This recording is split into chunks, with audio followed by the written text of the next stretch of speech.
गिद्ध और सांप बहुत समय पहले की बात है। एक घने जंगल में एक ऊंचे पेड़ पर एक बूढ़ा गिद्ध रहता था।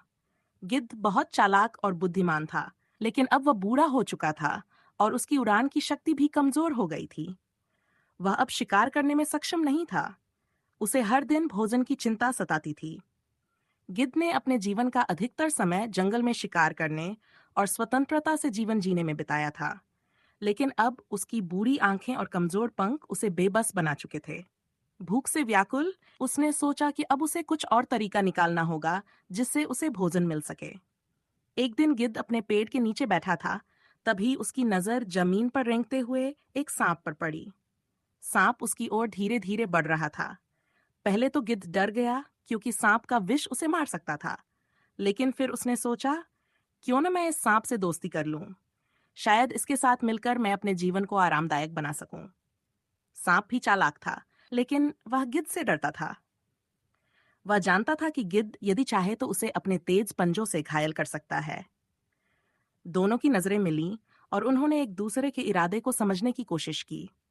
गिद्ध ने सोचा कि सांप से दुश्मनी करना मूर्खता होगी, क्योंकि अब वह बूढ़ा और कमजोर हो चुका था।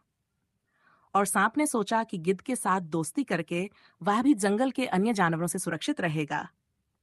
गिद्ध ने सांप से कहा, तुम मुझसे डरने की जरूरत नहीं है। मैं अब बूढ़ा हो गया हूं और शिकार करने में सक्षम नहीं हूं। अगर तुम मेरी मदद करोगे तो मैं तुम्हारी मदद करूंगा। हम दोनों एक दूसरे के सहयोग से अपना जीवन बेहतर बना सकते हैं। सांप ने गिद्ध की बात मानी और कहा, ठीक है, मैं तुम्हारी बात मानता हूं। हम दोनों एक दूसरे की मदद करेंगे। इस प्रकार दोनों के बीच एक समझौता हो गया। गिद्ध और सांप अब एक दूसरे के साथी बन गए। गिद्ध ने अपने पेड़ के नीचे एक छोटा सा गड्ढा बना दिया, जहां सांप आराम से रह सकता था। बदले में सांप ने गिद्ध की सुरक्षा का ध्यान रखना शुरू कर दिया और उसे भोजन लाने में मदद की। धीरे धीरे समय बीतता गया और गिद्ध और सांप के बीच का यह संबंध गहरा हो गया। गिद्ध ने सांप पर पूरी तरह से निर्भर होना शुरू कर दिया। सांप गिद्ध के लिए छोटे जानवरों का शिकार करता और उसे भोजन लाता। गिद्ध ने इस व्यवस्था से राहत की सांस ली। उसे अब शिकार के लिए जंगल में भटकने की जरूरत नहीं थी। लेकिन जैसे जैसे समय बीतता गया, गिद्ध का अहंकार बढ़ने लगा।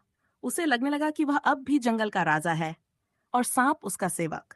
उसने सांप से कठोर शब्दों में बात करना शुरू कर दिया और उसके काम को नजरअंदाज करना शुरू कर दिया। सांप को यह सब अच्छा नहीं लग रहा था, लेकिन वह अभी भी गिद्ध के साथ वफादार रहा। एक दिन गिद्ध ने जंगल के अन्य जानवरों के सामने सांप का अपमान कर दिया। उसने कहा, तुम सिर्फ एक छोटे से सांप हो। तुम्हारी हैसियत मेरे सामने कुछ नहीं है। अगर मैं चाहूं तो तुम्हें एक ही झपट्टे में मार सकता हूं। सांप ने गिद्ध की बातें सुनी और उसके दिल में गुस्सा भर गया। उसने सोचा, मैंने हमेशा गिद्ध की सहायता की है, लेकिन उसने कभी मेरे प्रयासों की सराहना नहीं की। अब समय आ गया है कि उसे उसकी गलती का एहसास हो। रात के समय जब गिद्ध गहरी नींद में था, सांप ने उसे डसने का निर्णय लिया। धीरे धीरे वह गिद्ध के पास गया और उसे डस लिया। गिद्ध की आंखें खुली और वह दर्द से कराह उठा। उसने सांप को देखा और तुरंत समझ गया कि ये उसकी ही गलतियों का परिणाम है। गिद्ध ने सांप से कहा, मैंने अपने घमंड के कारण तुम्हारा अपमान किया। मुझे माफ कर दो।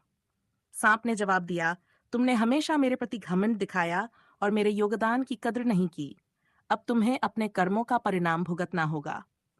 गिद्ध धीरे धीरे कमजोर होता गया और कुछ ही समय बाद उसकी मृत्यु हो गई। सांप ने उसकी ओर देखा और कहा, यह एक सीख है कि घमंड और दूसरों की अवहेलना हमें कभी सही दिशा में नहीं ले जा सकती और कभी-कभी ये घातक सिद्ध हो सकती है। कहानी से शिक्षा। इस कहानी से हमें ये शिक्षा मिलती है कि चाहे हम कितने भी शक्तिशाली क्यों न हो, हमें हमेशा दूसरों का सम्मान करना चाहिए और उनके प्रयासों की सराहना करनी चाहिए।